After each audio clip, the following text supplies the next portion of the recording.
This is Haymaker Combat Sports. Here, coming straight from the source. Only with the real, they ain't here to dress it up. Sweet science, MMA, you can get it all from us. Trust, 5 stars cause it's lava. And through the fight game, we can guide ya. Slick talking, putting them in caution. Passing all the goals cause the audio is awesome. What you waiting for? Spread the word, tell a friend.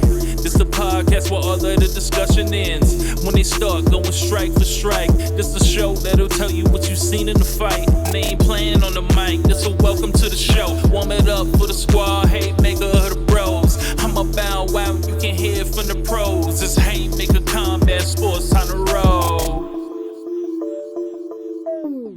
Welcome back to Haymaker Combat Sports. I am your host, EJ Reed, joined by my fellow host, Steve Johnson.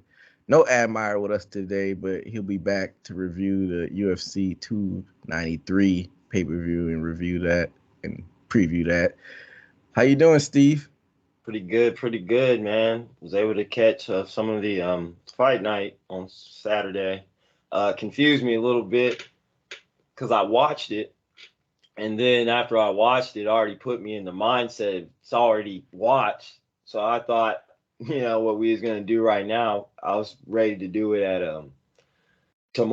yesterday, and I had to hit you up, and I'm like, God damn, that Singapore card time zone messed me up. Yeah, it was an early card, so after it was over, there was still a lot of the day left, so that's probably why you thinking that really doing it yesterday, but nah, we had it today. But before we get into the actual card, I was looking around the world of MMA and looking for stories, and it's been pretty quiet, but what's been kind of lingering is kind of the backlash from, not backlash, but the overpour from last week with the Sean O'Malley win. And the chatter around the world is, after that win last week, is Sean O'Malley now a superstar? We didn't really talk about this last week, but after this, now that it's been a week, you think that he has launched into superstar status? Definitely he launched into what he was before. Definitely he shot up. Probably he's going to need one more confirmation win under the bag to get this one under the rug, because sometimes there's always controversy with first time championships, especially they say how they came to get the fight or whatever. I didn't look into it, but I heard John Anik and somebody were talking about it and say how it wasn't fair for Aljamain to turn around that quick. But like I say, man, you agree to the fight. It's almost like you ain't no complaining. The fight's over. So I think Sean O'Malley has one good win, if he wins, to confirm that he's a champion. Yeah, I don't know if he's, starting to superstar him already. Like I was talking about last week a little bit, if you were to ask your grandma or your mom who Sean O'Malley is, I don't know if he's a household name like that, but right. UFC's doing whatever they can to launch him to that next level. I'll give you that. They're doing a lot more than what they did for Aljamain Sterling. Mm-hmm. And he was on, I want to say, Sports Center with Stephen A. Smith. So, that'll get him a rub. Mm-hmm. Yeah, I don't know, man. Like, for some reason, I don't feel like he quite has that aura that, like, a McGregor had. Mm-hmm. But, I'm not, exploring the demo that he kind of caters to, that gamer, like, community or whatever. I know he's big in, like, the Twitch and the streaming community, so I can't get like a temperature on where he's at right there. But as far as like, mainstream TMZ type world, I don't really see him, in there like that yet. But, I think his persona is not dominated wholly by fighting. Like you said, he's getting views in from his gaming. He's got his own following.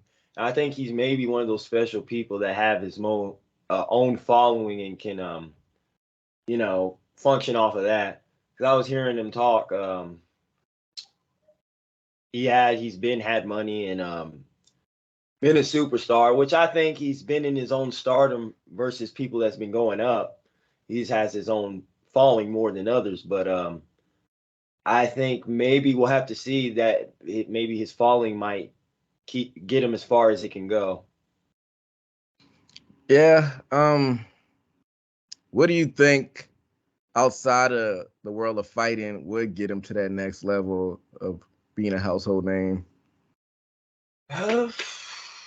Well, you can go to McGregor route, be notorious outside the ring.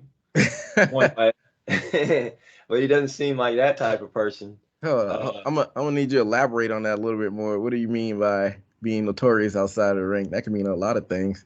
Or I'll say infamous. Doing a lot of infamous and not, necessarily positively things, but you can go the Kobe right or controversy, start, doing those type of things, and it doesn't seem like that's up his alley. I would say he would have to cause hell in the ring. That'll do it. That's an obvious one, but I can't see, like he's been thrown big fights and damn near everyone's been controversy. There's somebody out there lingering that already beat him. He has some work to do, I feel like. Yeah, I agree. Another thing, I think he was talking to Stephen A as well. He's saying the next thing he wants to do, maybe not the exact next thing, but he's pushing towards getting that fight with Gervonta Davis. So how do you feel about that if that actually happened? Gervonta Davis and Wants to box him. He wants to box him. Gervonta Davis said he wants to box him. Nah, Sean O'Malley says he wants to box Tank Davis. Man, that might be you might have to write off a death contract for that. Somebody ain't leaving that ring. If he goes fight Tank, just boxing. Just because he got to that status and thinks he's honored enough amongst the fighting fans to do, like, just by you calling him out, that makes me not even like you. I haven't even seen enough. Your style's not even straight boxing to try to be put in the boxing ring like a Conor McGregor. He was kind of testing his boxing skills in the ring more than his and it doesn't seem like O'Malley. He has hands, but he doesn't have the persona of a striking. Like come on, Ngannou and Tyson Fury, we can kind of fathom that. O'Malley and Tank, that just don't seem right. Yeah, I don't think it would end well for him if he boxes him, but it'll probably get a lot of hype, and I don't know if that would launch him quite into superstardom after that, because it's a big difference between Tank Davis. He's on the rise himself, and I think that pay-per-view he did with Ryan Garcia did big numbers, but it's difference between that and being Floyd Mayweather, getting that Floyd Mayweather rub. So the stars align for Conor McGregor for him to launch into superstardom after having that Floyd Mayweather fight. But I don't know if the O'Malley Davis fight would launch O'Malley into superstardom, but that would definitely help. Definitely get more eyes on him, but it might not help him afterwards if he gets knocked out. So, yeah. I don't know if he would fare well in that one. But as far as crossover fights, we got one coming up with Francis Ngannou and Tyson Fury. If you were to fantasy book it right now, what do you think would be the most competitive crossover boxing match between MMA and boxer? Man, well,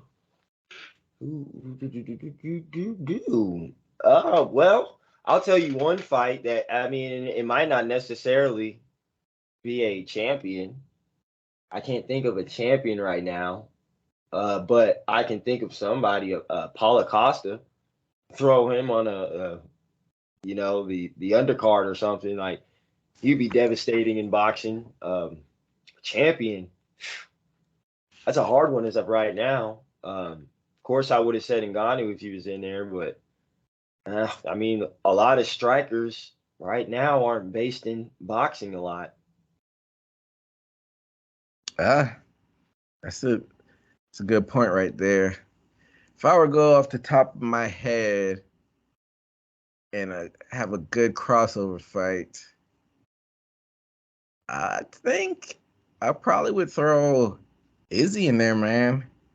Yeah. I would. Izzy versus maybe Canelo or Dmitry Beachrov Yeah. I just or see.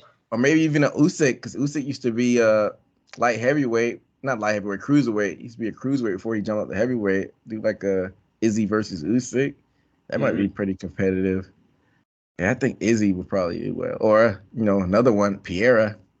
Even Yeah. though it wouldn't draw maybe a lot of numbers, but throw Piera in there and he might do okay. And I believe they do have boxing intelligence, but I can just only imagine. Of course, they would jump for the opportunity, but I think there's so much relied on the hip twist, the feints to the legs, and it would cut his dimensions off. I say more than half, as far as it's just his style, the way he fights. I think just crossing into boxing might even throw him off his element. But I would think he would know something for it to be entertainment and the champion he is to just even see him in that light. Definitely. Like you said, the footwork, once you take away those kicks, Hmm. like it switches up the footwork completely. Hmm. So I think Izzy would be able to adapt because he's used to throwing hands. Hmm. And like you said, probably a Paulo Costa, even though I'm not too familiar with his boxing background, but I know Yeah. he does go in there and sling. But thinking about boxing and MMA in general, who do you think is the most pure boxer in MMA? Not MMA history. Let's just stick to UFC. Who's the purest boxer in UFC history, in your opinion?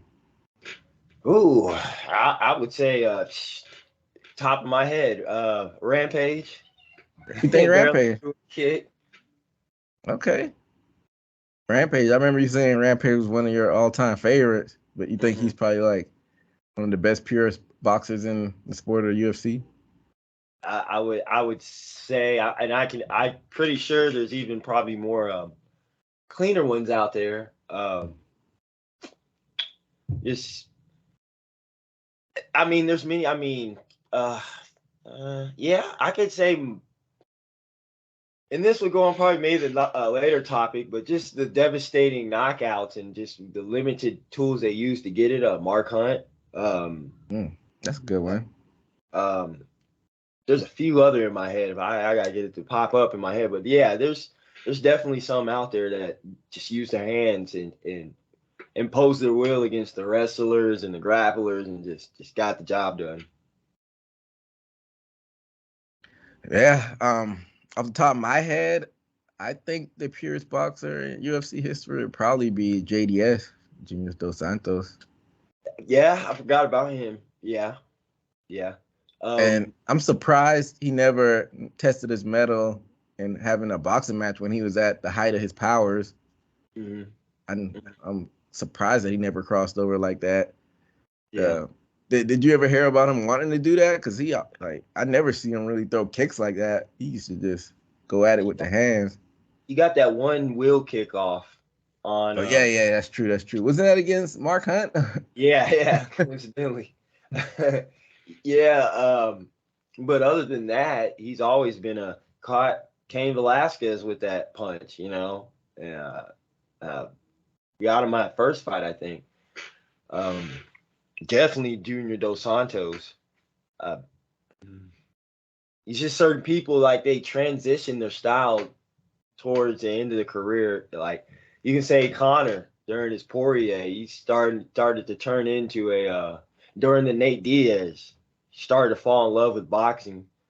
But I wouldn't put him the number one, but I can say he turned into a one closest to peer boxers on the list. hmm What about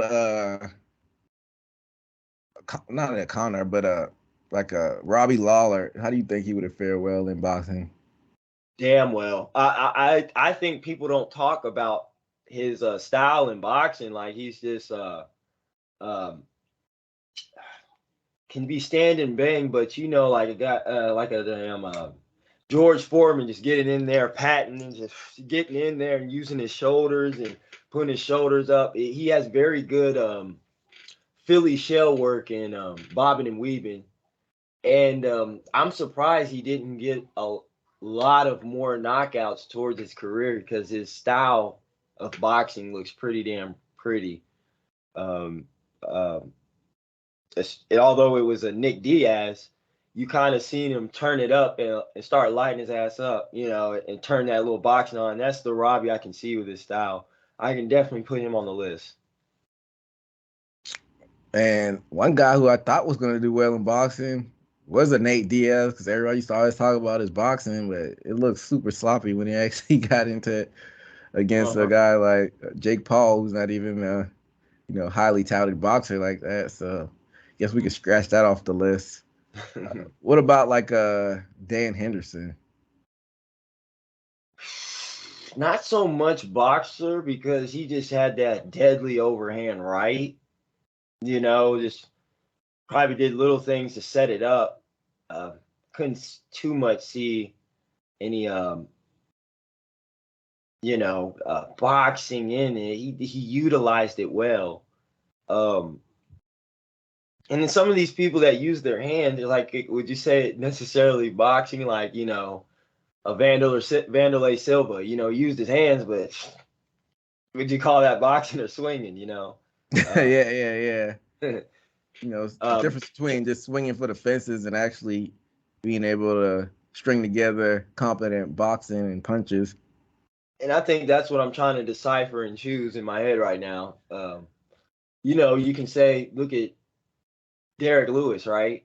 Used his hands, but would you necessarily call him a boxer because he's usually stalking down and waiting for that right, or waiting for you, to set somebody up thinking he's hurt.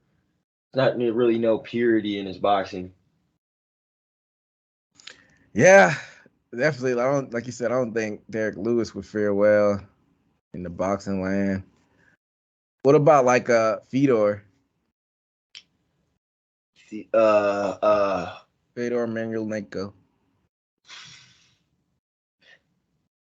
And I guess this is the debate. It's like what they say, like, and I guess you got to split the two, MMA, boxing, and boxing. Like they utilize parts of boxing to where you can tell some of these other fighters that their boxing was so dominant that where they didn't have to substitute too many times of them seeing us fight.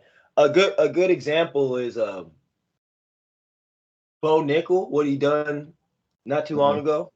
If you were to agree to that, like, his boxing was so dominant, and now talking about that, I think I remember a few fights to where, like, they stuffed a takedown, but that boxing just scared them from doing anything. Like I said, I feel like there's a few of them out there. And we're pretty much just talking about UFC guys. Fedor is a guy that it's a travesty. We never saw him get to actually fight in the UFC. I know they were trying to put that Brock Lesnar fight on. And yeah, I think I don't know. He just had a fight in Bellator. I think that might have been his last one. I don't know, because he kind of flirts with retirement. But yeah, it's a shame we never got to see him in the UFC. Yeah. But yeah, we named some pretty good ones. But that'll transition us to a card that we had this past weekend, UFC in Singapore fight night. And before we get into these results, on paper, man, this is probably a better card on paper than what we have coming up in a couple of weeks with this UFC pay-per-view. Because I was looking at the rundown for that pay-per-view, and this has got to be one of the weaker pay-per-views of the year. You got Izzy and Sean Strickland, which wasn't even supposed to happen. And then it's a heavyweight fight on there as well. I can't recall off the top of my head. And after that, it's like a big drop-off. I don't think it's like any ranked fights on there besides maybe the last two. I think it's Tai Tuivasa is supposed to be fighting in the co-main event. He's ranked, but that's pretty weak. But yeah, I don't know, man. Maybe they should have threw some of the people on this card on that card just to mix it up. Yeah, like just throwing one, just looking at it. They're not hugely big, but like, you can hear names to where they can be thrown in the sauce of the card, and those are the people like Chikadze and Caceres. that could have been on the main card this next upcoming pay-per-view. It's like I don't know. I don't know who's making decisions for these fight nights or prelims and stuff. Or yeah, it Yeah. is we. And that's kind of the result when you're throwing these cards on every weekend. Sometimes they'll have when they're like a week or two off, but for the most part, they've been having them every weekend recently. And you got one next weekend that we're gonna probably talk about a little bit towards the end of it with your boy Cyril Gahn. He's gonna be fighting Spivak the next week, and then after that is another pay-per-view. So, like we always talk about, sometimes less is more. I don't really like when they transition to the time where they're putting on cards every weekend. It makes it a little special when you space them out, but I understand they're getting that UFC bag, so I mean, I guess more power to them since they're getting paid for it. But as fans, it's a little bit watered down. I don't know how you feel about that. I can definitely agree with that. They're doing from through the year, I see they have to interject quantity over quality sometimes, and then get back to the quality, to make up for it if there's been two or one pay-per-view that's been crappy. Like I said, I think they may be bagging on future big bouts that are coming up and trying to save face as far as money a little bit. I try to look at how they're running the business as far as like their budgeting. And to me, if they're gonna put these fights and then again, they know what they're doing. They're doing it in specific places to where we feel like they wouldn't make money. In Singapore, they're gonna make sure they have money. You know what I'm saying? Because the market's there.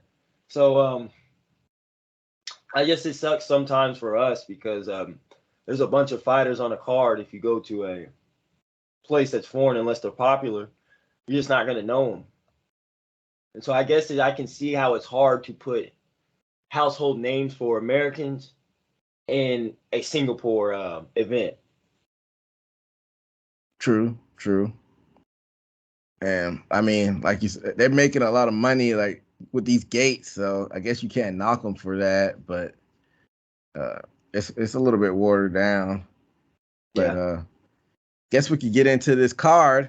They had the prelims, but neither one of us got to check out the prelims. It's a lot of finishes, in comparison to the main card. So I highly recommend everybody who's listening to go watch those prelims. And after this, I'm probably gonna go back and watch them as well because I'm seeing 1, 2, 3, 4, 5 finishes on there. So definitely gonna check that out. But let's jump into this main card.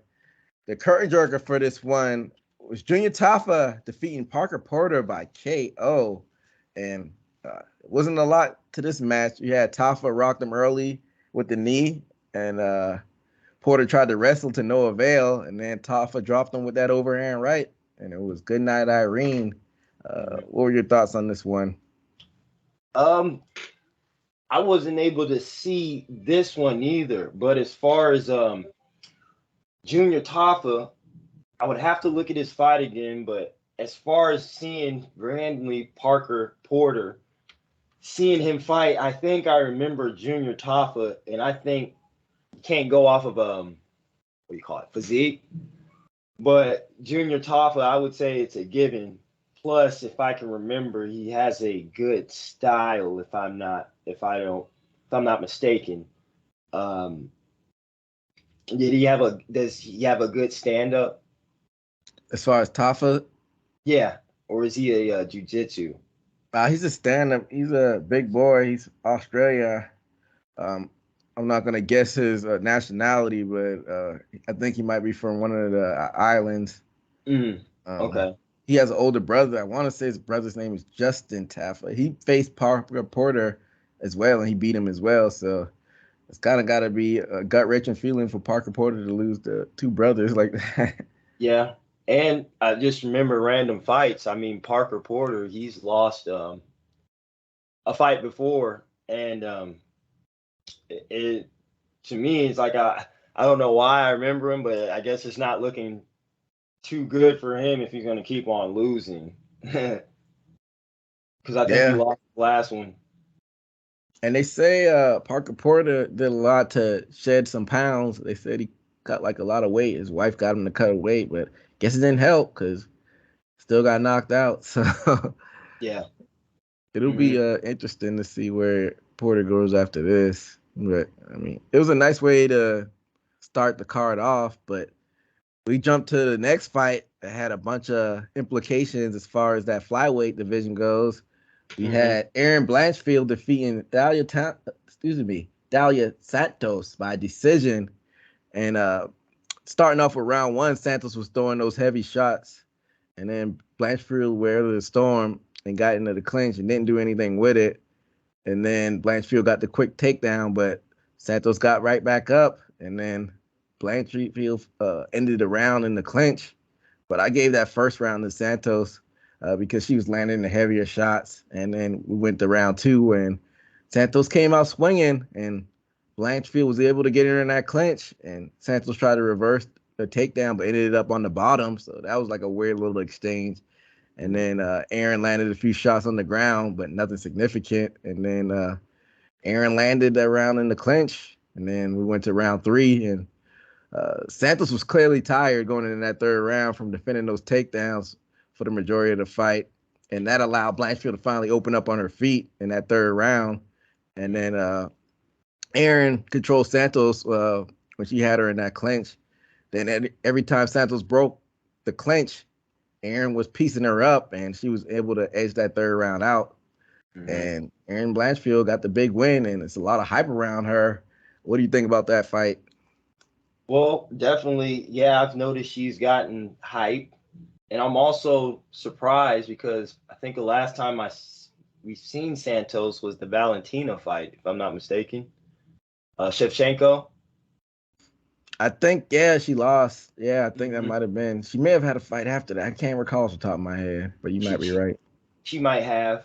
But just seeing that and seeing highlights of it, I thought Santos would be more dominant. And that's why MMA math is crazy. You know, you feel, and I felt like Santos, you feel like Shevchenko is just miles beyond people, and I feel like she got with her, but to her to be stopped by, so to speak, grappling and not impose her will, I thought she would have more will over Blanchfield based off of her previous fight with Valentina. Yeah, man. It seemed like she just got tired in that third round because she was defending those takedowns, and that takes a lot of energy to defend those takedowns.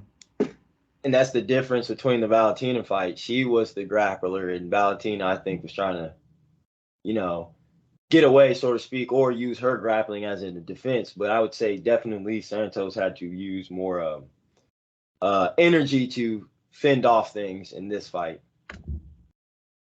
Yeah. So this was a big win for Blanchfield, and it's been a lot of hype around this lady, and she's young. I think she's 23, 24 years old, but they've been like billing her as the next big thing in this division. So what do you think is next for her? Well, since she took out Santos, which I think she's number 4. Yeah, it was number 3 versus number 4.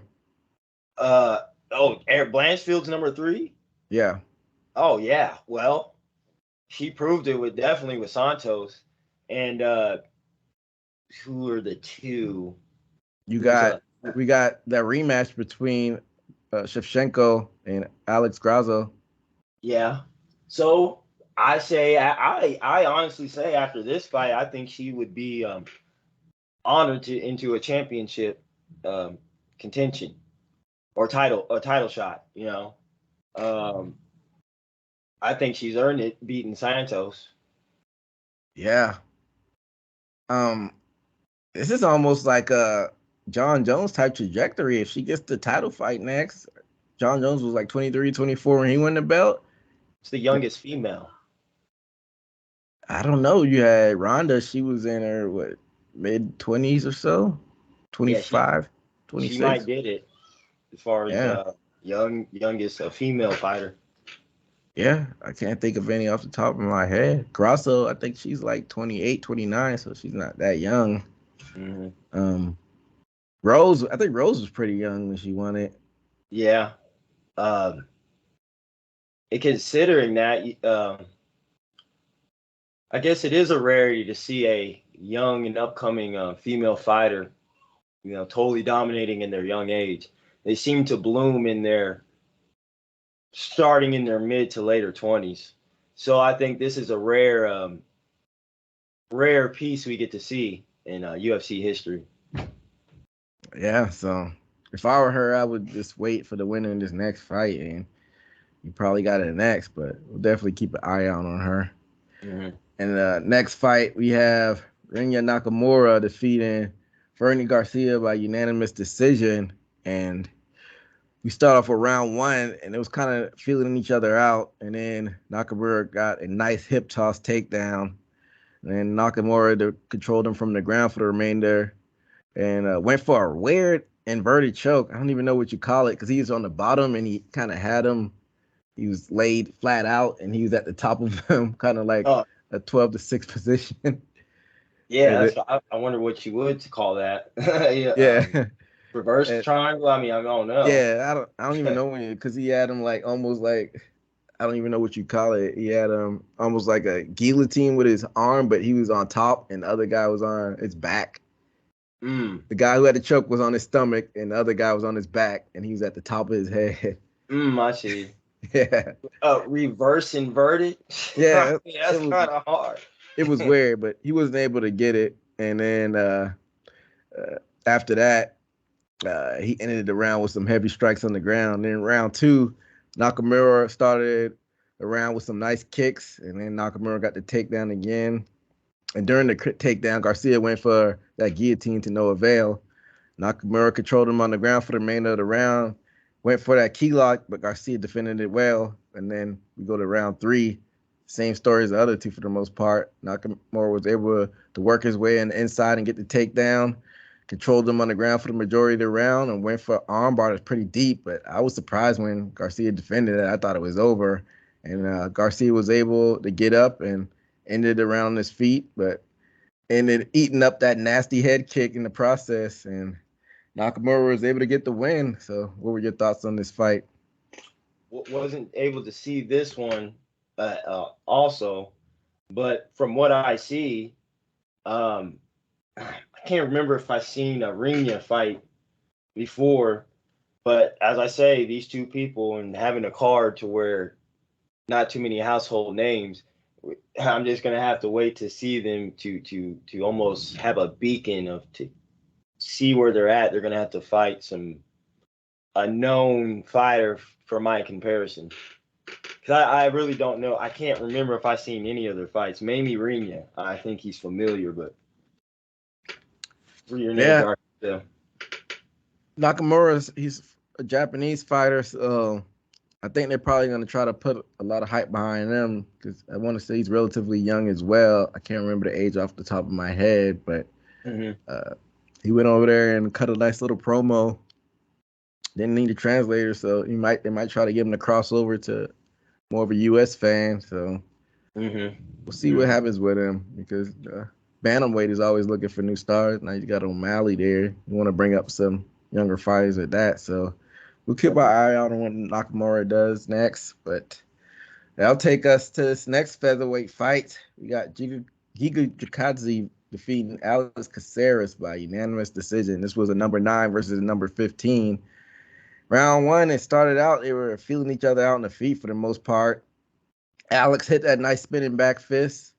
Not a lot of whole volume in that first round, and both were choosing their shots wisely. This round was pretty much a toss-up round, in my opinion. Then round two, Giga was finding the range and landing some nice shots. Alex hung in there and landed some shots of his own. And about 130 in that round two, he stung Alex with that straight right and then that left hook. And I gave Giga that round because even though Alex had some volume, Giga was landing the heavier shots in that round. And then we'll go to round three where Alex hung in there, but Giga was landing the heavier shots. And Giga went for that unorthodox spinning wheel kick type thing. I don't even know what you call it towards the end of the round, but like I said, I give Giga that round too because he was landing the heaviest shots. And what were your thoughts on this fight? Well, I really like Alex Caceres, and you really can't say he sucks. You know what I'm saying? He does a well job. He's just not getting wins. I can say Alex Caceres can be a gatekeeper, and Chikadze. I kind of knew this fight was going to be a technical fight because that's how Caceres fights. And Giga, he's engaging, but you need measuring with his style. And like he said, you can tell he changed up his aggressiveness because I think Cater kind of woke him up a little bit as far as like he got exhausted and thinking he can get these people when you get up in rank out of there. And he did well as far as his aggressiveness from his previous fights. I wish Alex Caceres could find something in to get wins because he's been in it for a long time. But I think the UFC just respect him now as a person to put a hard fight in front of.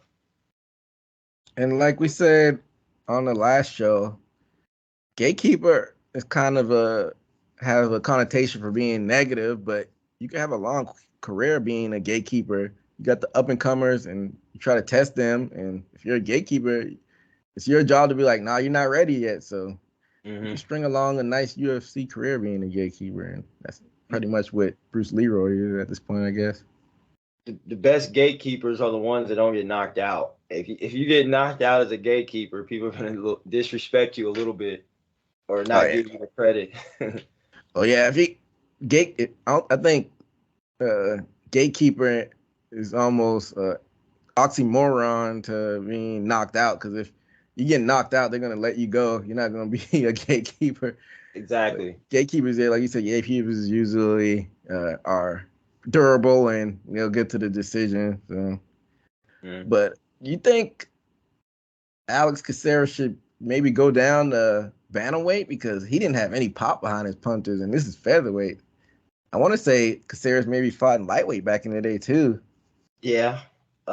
It seemed like it. Like I say, he can stay up there with the fighters, but it just seems like through his career, I mean, he's had that. From what I remember, just the only one, that beautiful Bruce Leroy kick he gave that one fight. How he snuck it behind a punch. I don't know if you remember that, but other than that, you just don't hear. He needs to change his game or switch up into more grappling or something because he's not getting wins. True. I think maybe because he doesn't seem like a guy that cuts a lot of weight anyway. I think he maybe should try to give a shot down there at bantamweight. Make a run down there. And we'll see what happens with him. But that'll take us to the co-main event. But actually, before we get in the co-main event, what do you think Giga goes from here? Because he's in ranked number 9. Like, what would be a good matchup for him to fight next? I would say, and since he Cater at the time he lost, I guess I'll cross-reference off of that, and I would guess that would be around, my guess, in between 3 and 6 if they were to fight at that time. I say get him since he was 9, get him around a 6 person, or a number 5. I think would be fitting for him to get him back on the trajectory after that loss from Cater, because he was on the rise. If it wasn't for that, I think after this win he can have the okay to retest it. I want to say, because the only person he's lost to in the UFC is Calvin Cater. Calvin Cater with top 3, top 4. Yeah. Why not put him in there? I don't know if this guy has a fight lined up. Put against like a T-City, Brian Ortega. Oh yeah, he said he's ready for December after that fight call out he had, acting like he was gonna retire and stuff. And that was a little bit cringy. It was, but he tricked my ass a little bit. Yeah, the way he set it up. Yeah, he's like, yeah. I wouldn't mind to see him against a T-City. Mm-hmm. I was gonna say maybe Yair Rodriguez, but Yair might be ranked too high, a little bit too high for him. Definitely, that would be a good matchup, and I don't think that would be a stalemate at all. Ooh, what about like a Josh Emmett? That'd be a good one. Josh Emmett is engaging. He's technical, but engaging. So I can see that he can be fitting for Chikadze and his switch kicks he loves to do. Yeah. And I'm basing this off of if these guys don't have fights lined up next, because I don't know if T City or Emmett has anything lined up in the near future. But if not, then I think Giga would be a good matchup for both of those guys. Definitely. But now we will get into the co-main event. We had Anthony Smith defeating Ryan Spann by split decision. And this one came with a kind of controversial outcome. But round one, both guys came out with those kicks. Spann landed some big shots, and then Smith dropped him with those calf kicks. That's pretty much the story of the fight, with those calf kicks. Then a little bit later on in the round, Smith got a big takedown, but Spann was able to get back up. Smith ended up the round with some nice calf kicks, and then round two, Spann was able to mess Smith's left eye, not left eye, I don't know which it was, the left or the right, but he messed his eye out with that left hook. Then he hit that flying knee to drop him, and Smith got some, he got some nasty ground and pound on Smith. And then Spann was aiming for that head, and Smith was working those kicks. That's pretty much the story of that round two. Then round three, could have been anybody's round. It was pretty much evenly matched up, and they were going strike for strike on the feet. I would have liked to see a little bit more urgency from both of those fighters in that last round because, like I said, that was probably the swing round where it could have been anybody's fight, and they ended up giving it to Smith. I mean, I may have gave that edge to Spann, but you can't be mad that he didn't get it because, like I said, it wasn't a lot of urgency from both of the fighters. But what do you think about that fight? I definitely agree. They had their moments, and like I say, it's based off the judges. I mean, everybody's trying to base it. The fighters thinking that they're winning because he threw a left and hit him with the left. That was a pretty shot. Messed up his eye. Could have thought he was winning by points or damage, but as far as the fight, I'm not going to get mad at all because he went out his way to add the points up with the leg kicks, like you said, and I think a fighter be in there so focused to where I don't know if there's corners giving them real-time advice sometimes, but there should have been urgency in that third round, like you said, and you can't get mad. If you know you're at the last round, it's close. If you're still standing at the end of the third round, I mean, that means you have some in the tank, and like you say, you can't get mad. And this, like I keep on joking, this will keep Anthony Smith at his desk job since he won. You said it will keep him at his desk job? He'll keep his desk job for another year. Jokingly, I'm saying that.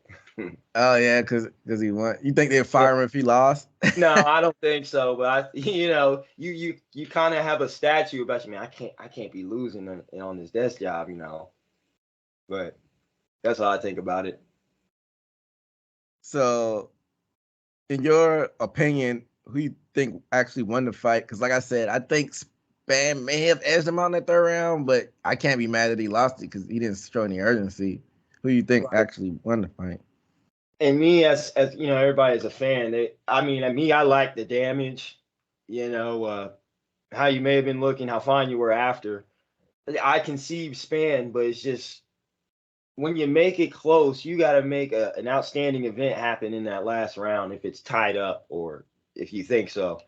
And this is where I say, man, I don't know, you should have been putting in work. Ryan, speaking of that, it's sad because not sad, but Ryan Spann was starting to get his notoriety, especially after Dominic Reyes. Then he lost. He could have got it back, and I think Ryan Spann was one of those special people on the rise that he changed something in his fighting to where he has potential and stardom to where he can knock people dead like he did Reyes. and just can't capitalize. For sure. So, where do you think Smith goes from here? Well, I think Smith goes in, fight higher fighters, and then get knocked back down. I think, You think quite honestly. you think they should give somebody rank next? I mean, rank higher than him next, because I kind of think the opposite. Because I'm looking at the people that rank ahead of him, but he's already lost a lot of these people that are ahead of him. Mm-hmm. You know who I think he should probably fight next? Who's that? Probably, I think a Khalil Roundtree. Damn good one, damn good. But then again, Khalil be making me mad. He inconsistent. That devastating Muay Thai, and then just get, I don't know. He has some work on his grappling to do in wrestling. But that would be a good fight, definitely. What about Khalil's last fight though? That was pretty impressive. Oh yeah. He did have an impressive fight. Um, yeah, I can definitely say, in saying that, Khalil, just by his devastating fighting style, every time he's showing up, he's doing something. Like, he's a nice person, right? But the way he do some of these things to these fighters, you're like, hey man, this dude's got some screws loose. And during a fight, I don't know if you remember, heard the dude, and this might have been his what do you call those shows, The Contender, or what was he in? And just, UFC Dana's Contender Series. yeah, just kicking the dude in the ribs over and over, and the ref was like, all right, that's enough.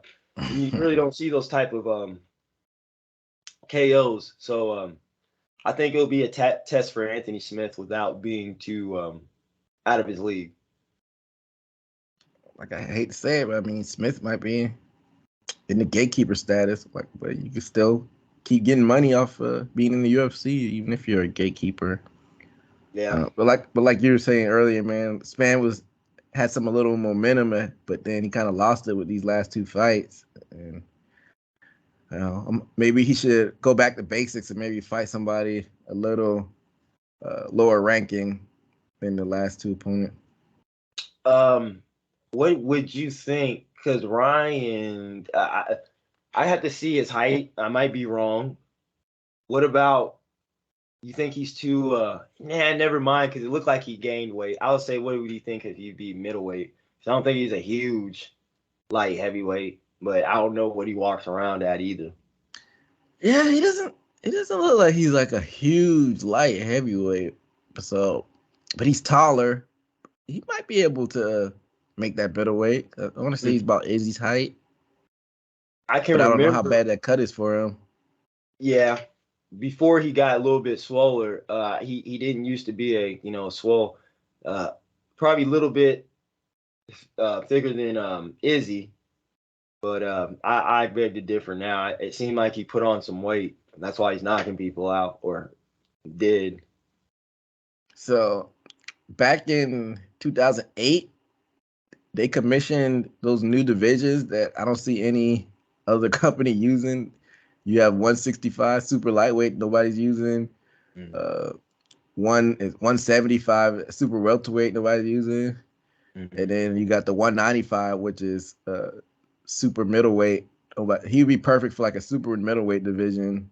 But Yeah, I kind of like that UFC doesn't have all those divisions, but you got certain fighters that would definitely benefit from there being more belts definitely. in the company. But we'll see how he bounces back. But like I said, I enjoy watching him fight, so kind of want to see him bounce back in the future. But we'll keep an eye out what happens on both of those fighters in the future. But that'll take us to the main event of this card. Max Bless Holloway defeating Chan Sung Jung, the Korean Zombie, KO third round. So round one was kind of a feeling out in the beginning. And then Zombie rocked Holloway, and then Holloway came right back and rocked Zombie, and it was pretty much a chess match for the rest of the round. Both guys landed shots sporadically, but I gave it to Holloway for having the more powerful shots in that first round. Then round two, Max dropped him with that right hand that glanced at the top of his head, and then got that tight dart stroke. I thought it might have been over when he got that on there. Zombie showed heart and weathered that storm. And once they got back on the feet, They traded big shots for the remainder of the round. Then we started off round 1, and Korean Zombie was like, I guess this is my last fight, so I'm gonna throw caution to the wind and just go for it. He came out like a man on fire and just started swinging at Holloway, and like Holloway's trained to do. If you come rushing at me, I'm gonna make you pay for it. Yeah. He overextended, and Max Holloway landed that big shot, landed that right hook, and it was good night, Irene, for the Korean Zombie. What were your thoughts on this fight? Yeah, it was crazy. You can tell there was like a chess mat. You see they were setting traps on each other all day, slipping, using the jab. You can tell Zombie's style is just mostly hooks, but I think Max Holloway always had a better shot selection, more of the straights.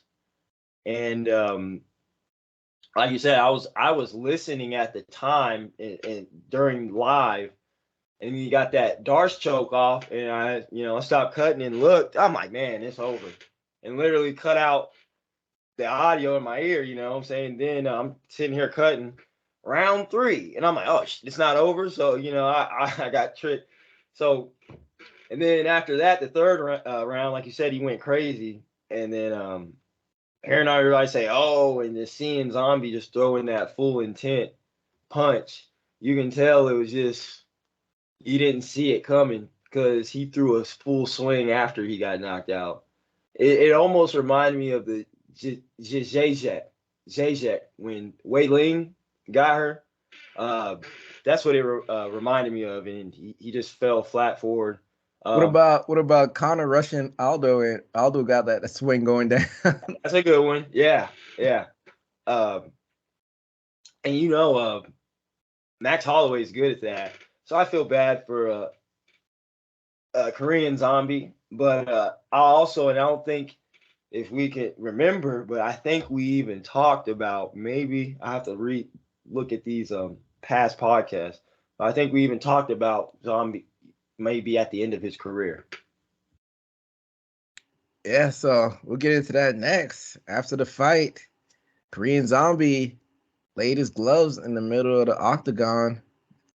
So, a lot of times in MMA, retirements don't always stick, but it kind of seems like this might be it for him. So, what would you sum up if you were talking about Korean Zombie's career? Like, how do you remember him as a fighter, looking back at his history? You know what? He had the aura of what Shamvat has now. Shamvat in welterweight. Mm-hmm. The raccoon hat wearing guy. Yeah. You see he's lurking, and you know that nobody wants to fight him. And based off he had a previous wars in the past with people that made him what his name is now. I think he been had that name, but I can't think of the famous fight he had. Of course, Yair Rodriguez, but it was even before he created a name for himself of being dangerous and sitting in the back that can easily be championship potential. And I felt like his military duties may have gotten in the way of that. Yeah, he took 4 years off. It kind of flew by now looking back at it, but that was a long, long stretch where he wasn't fighting because he had to serve his country.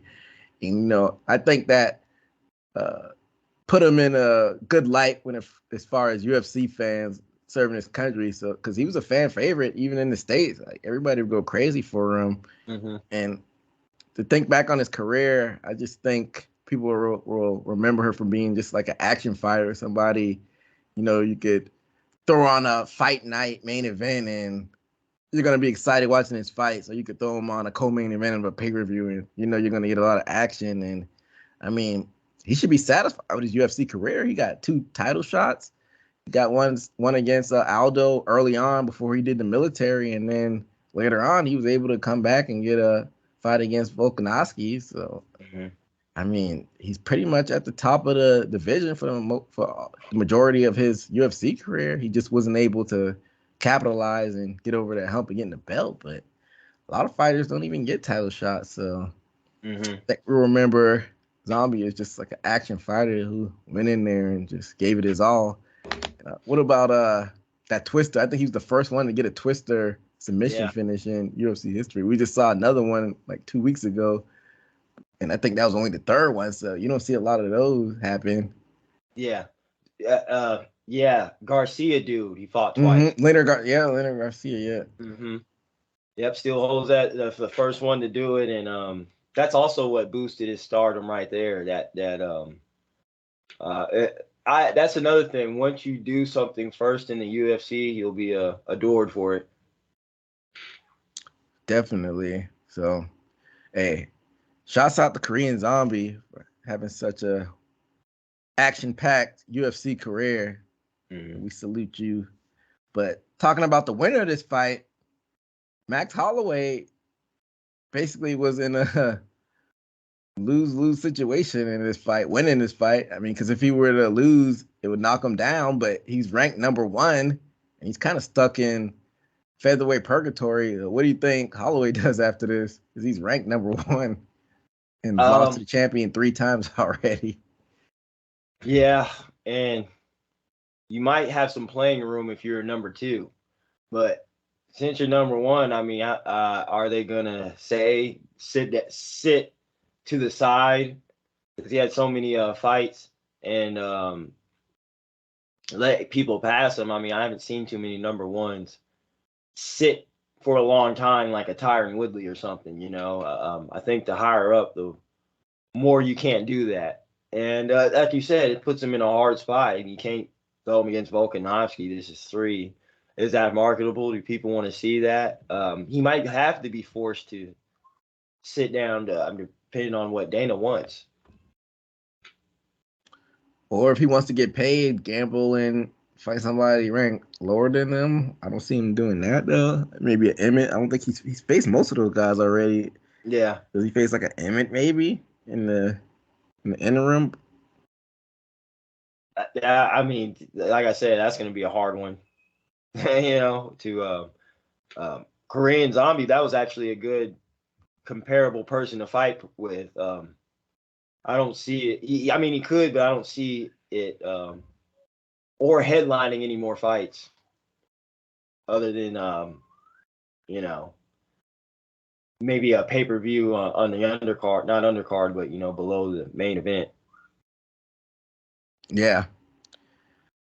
He just might have to sit out and wait and see how it shakes out.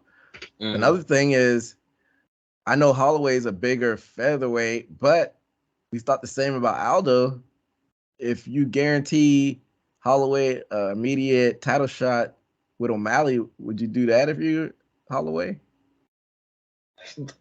That would be very interesting, and I think that would be good for O'Malley. I really would. My guess, same height. O'Malley would have to go up. It looks like Max Holloway did good, but he sort of started looking like crap again as far as cutting more than 45. I don't know if you haven't noticed that. Very drawn out, but he does well. Definitely don't see him going down to 135. Well, that'd be the only way he could get a title shot is if he go down to O'Malley. Right. I don't know. He might, if he calls up Aldo's nutritionist to see how he did it, maybe he could do it. But because I don't think he gets a title shot at featherweight while Volkanovski has the belt. So yeah, he said. Go ahead. They're gonna have to do something random is gonna have to happen, injury or something. I really don't see them promoting. It seems like yesterday. I gotta think how long ago, but I feel like they just fought, and I just don't see him putting on that fight again. Yeah. Well, we'll see how it shakes out for Holloway. He's still at the top of his game, and it was a nasty KO. Mm-hmm. And we don't know Holloway to be the knockout artist. He's a volume dude, but he got a nasty KO yesterday, and that got me thinking, What are our top knockout artists in UFC or MMA history, in our opinion? Our top five, our personal top five. So I wanted us to kind of do that, and I'll kick it off. And I'm gonna start it off with a lighter guy because most of the guys on my list are bigger guys, but I'm gonna give the lighter fighter some love. On number 5 on my list, I have Conor McGregor. Back when he was at the top of his height, I mean, he was known for having that left, and he used to put people out. And we could go off on a whole tangent on all his out of cage activities, but as far as when he was at the height of his in cage stuff, man, he was known for putting people on their back. So I got Conor McGregor on my number 5. Who you got at your number 5? That can definitely be in my list, but just the one off top of my head, probably a lot of people forgot about him. John Lineker. Ooh, I forgot. Hands of Stone. He's a lighter guy too. Man, how did I forget about John Lineker? He used to just throw those little arms and just connect and they drop. So I have to put him in there. He's significant in my brain right now. I like that one. John Lineker at your number 5. My number 4. I have a guy who went on a crazy run. He's a legend in the sport. Longtime middleweight champion. Anderson the Spider Silva, man. And now my number 4 position.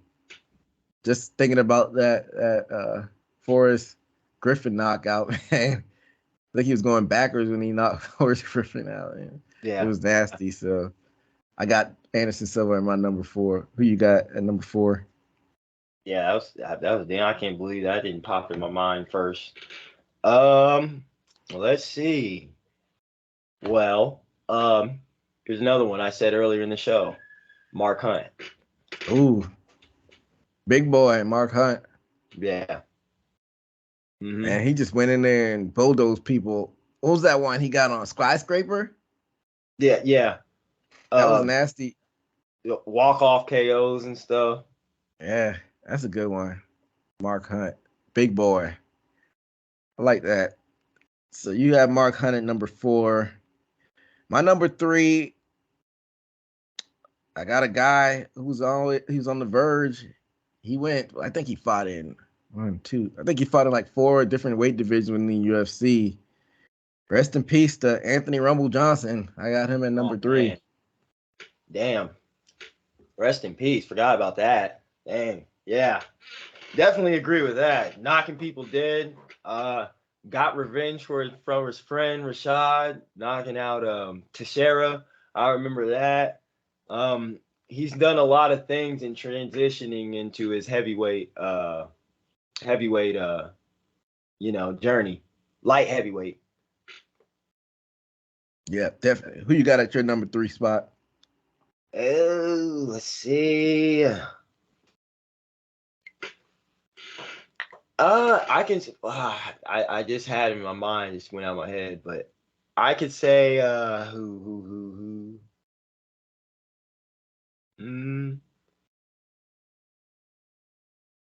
I would say,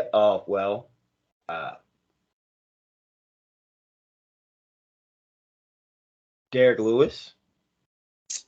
Good one. Black Beast. Most knockouts in UFC history. So I'm not mad at that, him being number 3, because that was actually number 2 on my list. I got Derek Lewis, the Black Beast. Most knockouts in UFC history. So statistically, you can't argue with him being one of the best knockout artists.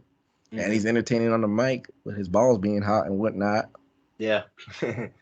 So Derek Lewis was your number 3. He was my number 2. Who you got at number 2 on your list? Man, I got someone. I'm really giving the factor of maybe I got people number 1. So don't try to necessarily say, because I think Anderson Silva is number 1, my 1, but I'll just throw some names out there. Who was I about to say?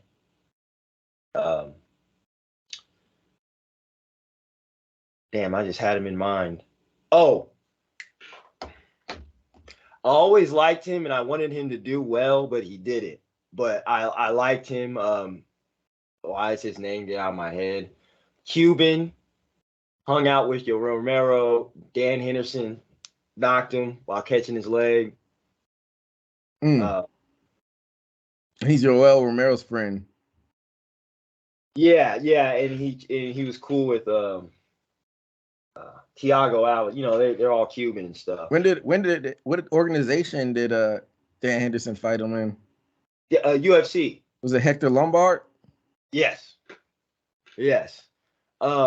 Not so much his career, he's known for it, but he was known previously and got some knockouts for him in the UFC, and I thought he was one of those people just knocking people dead. And one of his things he got famous for is Palhares. You know, he used to hold on to Dirty those. fighter. Yeah, and when he knocked him out, I was happy about that. So he just stands in my mind, one of my favorite fighters. I was just, attracted to look at as far as a fighter. Okay. I'm not mad at that one. Hector Lombard, your number 2. My number 1 is a guy who's no longer in the UFC. He's in PFL. He's got a boxing match coming up. I got Francis Ngannou, the Predator. Just like devastating punching power, man.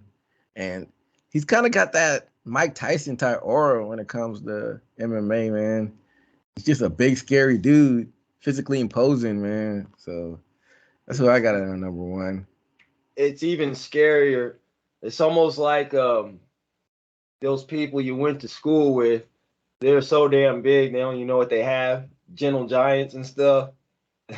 It's almost scarier that he's humble, and then you see that viciousness come out in the ring, like we saw Overeem. Like, I would agree with Francis number 1 as far as that's the scariest dude we've seen in a long time, or if ever in the UFC looked at upon like that.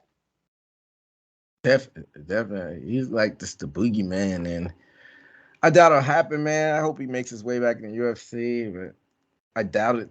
The amount of money he's making over there, I doubt he returns to UFC, but he was a fun dude to watch. And I guess number 1 you said is Silva's your number 1 on your list, huh? He's gonna have to be. Every knockout from every damn limb he's got to do it. He would do, oh man, front kick, stepping back straights, Kicks. Not in the UFC. It blew my mind to where somebody actually threw an upper elbow, like that, knocking people out. Anderson top down, he should be the GOAT of MMA, right next to John Jones, no matter of the losses or not. Silva's done it. Silva is the Michael Jordan right next to John Jones. I can't argue that against that. You could probably maybe even compare him to Ali. Ali's got 5 losses, and that usually doesn't take away from people calling them the greatest. And Silva got a lot of losses towards the end of his career, but can't take away from what he did when he was in his prime on that stretch of when he was just killing everybody. Yeah. So I'm not mad at that Silva being number 1 on your list. He was high on my list as well. But that brings us close to the end of the show. But before we get on out of here, we do have a card in between now and when we do our preview shows, and it's headlined by Ciro Gane and Sergey Spivak. We also have a women's flyweight match that has some implications in it. We have Manon Fiorot versus Rose Namajunas. So we're not going to go into deep analysis of this, but who you think wins that one? We'll start off with the co-main event with Namajunas and Fiorot. This is up in weight. This is Rose Namajunas making her flyweight debut. I'll go with Namajunas. She's been doing pretty well, but this is a step, and I'm pretty sure she would know what she was doing going up in weight class. I think she'll do well. Yeah, I'm gonna take Rose too, even though this is a new weight class for her. But she's lanky, so I think she'll probably be able to, do what she does on the feet and keep her distance and pick and choose her shots. So we'll go Rose as well. Mm-hmm. But who you got in the main event? Gon and Spivak. Spivak and Spivak, Derek Lewis, right? Not got him out, or am I tripping? His previous wins Yep, he submitted Derek Lewis submitted. with a triangle Oh, choke. Man, it's hard. Sure gone hands down the hands, but Spivak is a tall boy too, ain't he? I want to say he's 6'3". 6'3". Yeah. I say if Gon gets taken down, definitely after we saw what John Jones did to him, I think that makes people a lot more confident in the ring with him to get the takedown and end it. I think they'll be in Paris too, so this is in front of a live crowd. So I'm gonna give Gon the edge. I think he probably gets him out of there round 2, maybe a TKO, and he's gonna have that Paris crowd behind him. So give me Gon. Yeah, that is. Yeah, we might talk about this in the preview show if we have time, but we're definitely not gonna have a separate show for this card. But it'll be fun. I'm gonna watch it. I'm gonna definitely watch it. But that'll take us to the end of the show. Got anything before we get on out of here? Nothing too. I can't think of anything new as far as in MMA world right now. Well, thanks for all the listeners out there for this bonus episode that we got out. And like I said, we'll be back next month to preview and review UFC 293 with Adesanya versus Strickland. But that'll do it for us here at Haymaker Combat Sports. Until next time, be safe out there. Peace.